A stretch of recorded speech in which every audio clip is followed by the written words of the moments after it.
All right, let's start the naval news segment for this week. We're going to start over in Korea. Korea is building an aircraft carrier, everybody. South Korea specifically. They've combined their nationally owned shipyards together. The DSME and the HAIC have signed a mutual cooperation agreement to design and build a Korean light aircraft carrier project, CVX. That's going to be the name of it until they give it a name. So Lee Sung of DSME CEO announced August 19th that he has signed a mutual cooperation agreement with HHIC for the design and construction of Korean light aircraft carrier project. In order to win the basic design project for the future Korean light aircraft carrier project, which is expected to be completed next year, the two companies agree to cooperate with each other by concentrating their strengths and capabilities. When the capabilities and resources of both companies are combined, the synergy effect is expected. That's true. DSME has already conducted a review of the possibility of building an aircraft carrier with the Republic of Korean Navy in 2015-16 and has been conducting a conceptual design of its own in the Navy since the Navy announced its policy to introduce a 30,000-ton light aircraft carrier. 30,000 ton. That's about half the size of ours, roughly. No, it's even less than that. It's a pretty small carrier, to be honest with you. But hey, they're going to get into the carrier business. Everyone's building them now. Yeah, Chinese, they just launched their second one, their second indigenous carrier. And I guess Korea is going to have one as well. In June, DSME signed the research service contract for technology support and light aircraft with Italy's Fincantieri shipyards. Boosting the comprehensiveness of its own designs. Okay, so they're going to be working with the Italians on that. So the Italians do have some experience in doing this. So that was a pretty smart move to bring in that Italian shipyard into the design process, at the very least. That's gonna cut down expense, and it's going to save them some time too. Something to look at is, let's see how long it takes them to build an indigenous aircraft carrier compared to Australia building their own submarines. It would be quite an eye-opening, example to say, hey, Australia had a 10-year head start to build a conventional submarine and still hasn't done it. And the Koreans, 5 years after they had a head start, started thinking about building an aircraft carrier, are going to actually build it, and they may actually get it done before Australia gets their attack class from the French. Let's see we'll just keep an eye on that. Okay, meanwhile, the Korean shipyard has successfully passed all tests and evaluations for the first 3,000-ton class Daesan and Changho class submarine. Oh, they're going to build a new submarine too. Yeah, interesting. It'll be interesting to see what that's like when that comes out. Naval News comment says that they unveiled this design, which is this picture here, during MADX 2021. Get something in my eye. The company is competing with Hyundai Heavy Industries. That's HHIC, I bet. Okay, cool. So there is still some competition going on with the carrier there, but it's going to look pretty sharp. It looks like it's going to have a dual island like the Queen Elizabeth, which I think is probably going to be the new thing going forward on non-American aircraft carriers. Anyway, what do you guys think about South Korea getting an aircraft carrier? Is it a waste of money, or do they need an aircraft carrier? Maybe this will be something, or is this just a prestige project? Maybe they're building this carrier just to say, hey, we got one. What do you think of that? All right. Yeah, I don't see an angled deck. Let's go to this other picture. Yeah, it looks like it's just going to have this ramp. Yeah, it does not have an angled deck, at least in this model. I mean, it's still in the design process, so we'll have to see what they actually come up with when the design is approved and made public. So it's going to be a little bit before that. So yeah, some people in chat say that they do need this capability. Okay. I don't think that they do. My opinion is South Korea can accomplish the same goal without an aircraft carrier. There's lots of allied naval bases all up and down the Pacific Rim that they're open to use, that are available now without spending money on this. I think it's a prestige project. I think they're gambling literally with their money, that they're never going to go to war, and they'll have this thing for 30 or 40 years and be able to point to it and be like, we got one too. That's what I think this is all about. See, Deadlock says the South Koreans want to show off for China and North Korea. Yeah, absolutely. All right. So yeah, we're going to be talking a lot about carriers today. Look at this one. This is our newest aircraft carrier, the absolute behemoth of a machine, Gerald R. Ford, CVN 78. They finally finished. They wrapped up their sea trials after many, many years that have been delayed. And they're going into this post incremental availability where they go into the shipyard for 6 months.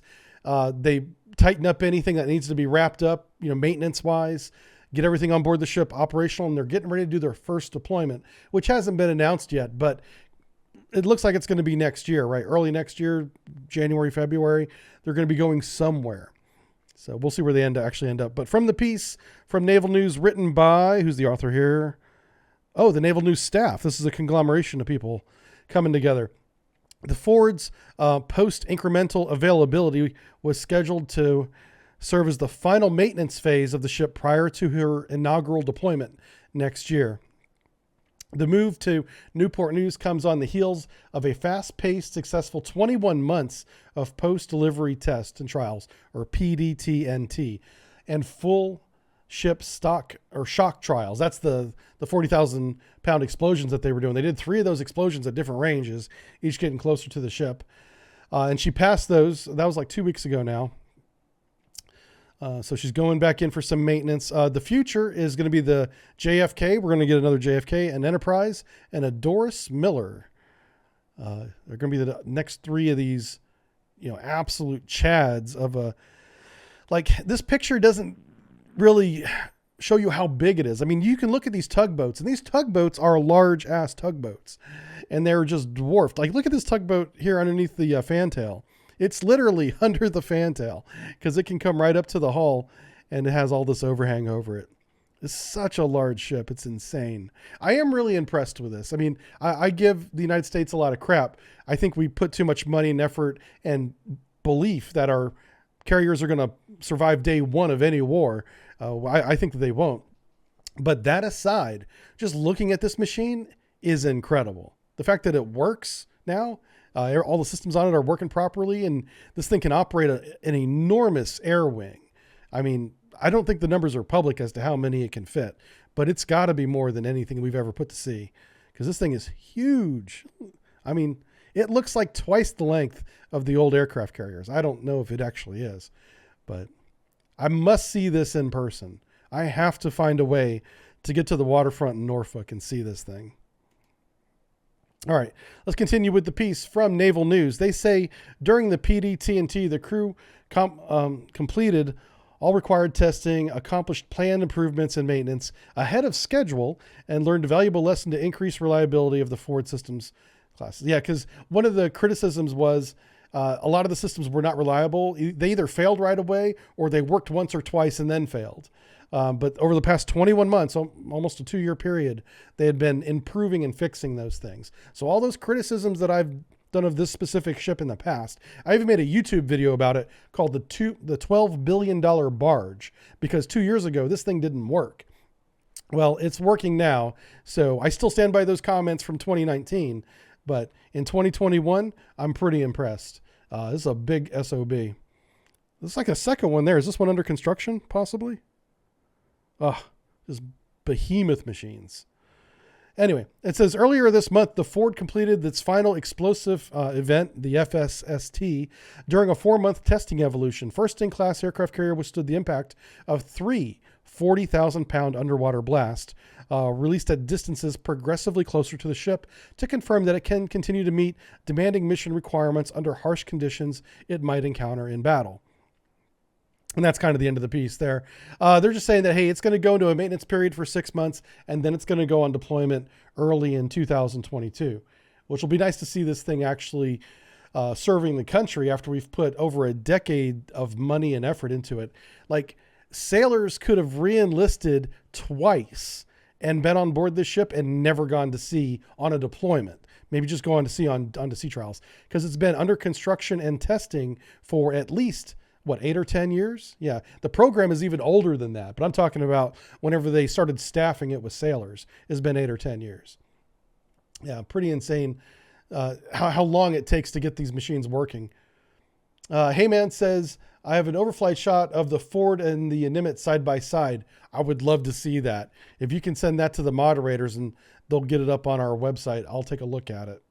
That would be great. Cool. That's the JFK next to her. That's okay. So this one is under construction, and like whatever here, let's see if I can't zoom into that photo, unfortunately, but these cranes, you see this crane right here? This is a massive crane. This crane is like itself is like 5 stories high. And then the arm is another, 5 or 6 stories above it. And it's absolutely dwarfed by the JFK. So big. I'm really impressed now that we've got these working. I'm going to stop complaining about them because I kind of want to go on one. I'd love to get a tour. Obviously you would need a multi-day pass to get a tour on one of these, but I would love to just step foot on one and see like the CIC room and the air ops room, maybe walk the flight deck. That would be great. I don't need anything more than that. I'm not high maintenance. That's enough for me. I just want to tour the island and walk on the flight deck. I don't even want to go in the hangar. If anyone can make that happen, freaking email me. I will accept. All right. Another story about an aircraft carrier. Pentagon is considering a permanent naval task force to counter China in the Pacific. So this is one of the roles our new carriers are going to be doing. Is we're going to create a new command in the Pacific, forward deployed, like the one in Guam in Japan is, a permanent command to maintain, a presence in the vicinity of South China Sea and East China Sea, Philippine Sea. The reason for that, in part, is because it takes a week to get from San Diego, if not longer, 2 weeks, to get from San Diego to Japan. It's a long-ass cruise across that big Pacific Ocean. From the piece written by Laura Seligman, the Pentagon is considering establishing a permanent naval task force in the Pacific region as a counter to China's growing military might, according to 2 people familiar with internal discussions. The plan would also involve creating a named military operation for the Pacific, so they'd give it its own name, of course. It would have its own captain, its own chain of command, all that stuff. And that would enable the defense secretary to allocate additional dollars and resources to the China problem. I don't like the way that they phrase that. This is a biased piece just by that phrase right there. Who, let's see. Okay, the sources requested anonymity, of course. The 2 initiatives, which are not yet finalized, would add muscle to President Joe Biden's tough talk on China and send a signal that new U.S. administration is serious about cracking down on Beijing's military buildup and aggressive behavior in the Pacific region. The news comes as NATO leaders are increasingly aligning themselves with Washington's confrontational stance on Beijing. 4 years after former President Donald Trump made countering China for top foreign policy priority, NATO allies this week declared Beijing a security challenge and said that Chinese are working to undermine global order. Yeah, the global order is we're in charge and China's not, and China doesn't agree with that. Go figure, right? China wants to have a seat at the table. Well, China kind of wants both. They want to be part of the Security Council, which they are, the United Nations. They want to be a global military leader in power on both the political and military side. And they also want developing nation status, so they get all the economic benefits of that. So they want to be, oh, poor China, we're just trying to grow our economy. And then they also want to be, hey, look how badass we are. We can take over the South China Sea and annex the Paracel Islands and the Scarborough Shoal Islands as well, and take those away from the Philippines and Vietnam and Timor, or any other nation that may claim those islands. So they kind of want both sides, which is why people are pushing back against them.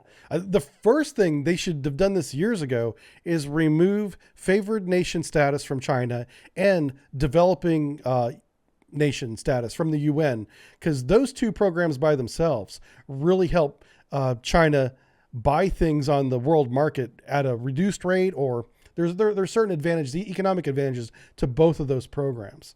And they clearly have outgrown them. Those programs are meant for literally 3rd and 4th world nations that are just trying to survive. And China's in that same program. Have been for decades. The discussions grew out of the work with China's Pentagon task force, which Biden commissioned in March. to examine the department's China-related policies and processes. The group, led by Eli Ratner, a nominee to serve as the Pentagon's top Indo-Pacific policy official, recently completed its work and presented recommendations to the Defense Secretary Lloyd Austin. The defense official, responding to the request on comment, stressed that none of the plans stemming from China Task Force are finalized. So we're still trying to figure out if we're going to actually do this. I think it would be a good idea at this point. As much as everybody doesn't want to go to war with China, I think we have to be there and have a presence just to keep that from happening. Because I think if we went the other way, like if we pulled back from the region, I think China would see that as an opportunity to be more aggressive. So we want to prevent that so it doesn't lead to war. The best way to do that is to be present in the region permanently with another command, another Indo-Pacific command. All right, what do you guys think? Am I really wrong on this? Let's see what you guys say. Yeah, we already have permanent commands in Japan and Guam. We also have a presence in Okinawa and South Korea. And that presence has been permanent since World War II or the Korean War. Yeah. The 7th Fleet, isn't that our forward deployed CV? Yeah, the 7th Fleet kind of falls under that umbrella, but it sounds like they're going to add another tent pole to that circus tent. I see a lot of agreements in chat. I'm glad you guys are on the same side. I think we're right on this one. I think this is a good call. It doesn't matter what president said it, whether it was the previous president or the current president, this is the right decision to make. Seawolf says it's a good idea. We don't want to fight, but we need to be ready to fight. Yeah, I think that's really how you keep an aggressive nation like China's become from getting out of control, is by being there ready to push back. And they should see that as a sign of, okay, that's the line, don't cross it. All right, cool. Yeah, man, chat's on board with me for a change. That's kind of a first. All right, let's go on to the next story.